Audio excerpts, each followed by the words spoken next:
कहते हैं कामयाबी हासिल करना आसान है, लेकिन उस कामयाबी को संभालना बेहद मुश्किल।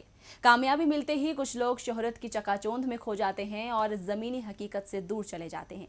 कुछ ऐसा ही क्रिकेट के दिग्गज खिलाड़ी सुरेश रैना के साथ देखने को मिल रहा है, जो निजी कारणों का हवाला देकर आईपीएल 2020 छोड़कर वापस इंडिया आ गए और कहा जा रहा है कि अब वो शायद ही कभी चेन्नई सुपर किंग्स की पीली जर्सी में दिखाई दें।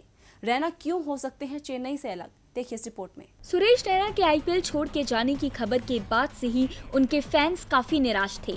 कोई ये समझ नहीं पा रहा था कि आखिर वजह क्या है जो रैना अचानक यूएई से वापस लौटने का फैसला कर लिए। शुरुआत में बताया जा रहा था कि रैना निजी कारणों की वजह से वापस लौट रहे हैं, लेकिन इस कहानी का दूसरा पहलू भी है।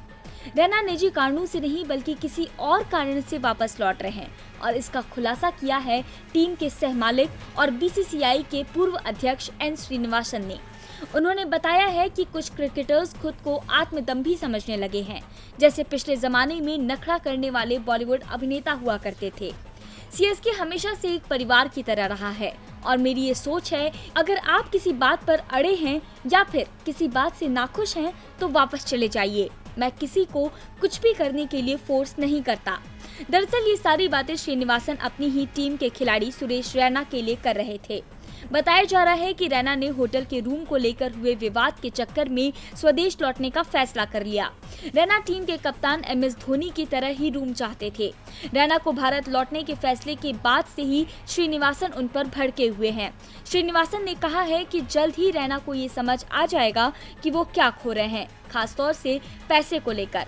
उन्हें सैलरी के 11 करोड़ रुपए का घाटा हुआ है, जबकि अभी सीजन शुरू भी नहीं हुआ है। श्रीनिवासन के बयान से ये साफ है कि रैना आईपीएल के अगले सीजन में खेलते हुए दिखाई तो दे सकते, लेकिन उनकी जर्सी का रंग बदला हुआ होगा, यानी वो सीएसके के लिए नहीं बल्कि किसी और टीम के लिए खेलते हुए दिखाई देंगे। फिलहाल सीएसके की टीम क्वारंटाइन है, लेकिन कप्तान धोनी ने ये भरोसा दिलाया है कि खिलाड़ी जल्द ही इससे उबर जाएंगे। जेबी लाइव की रिपोर्ट।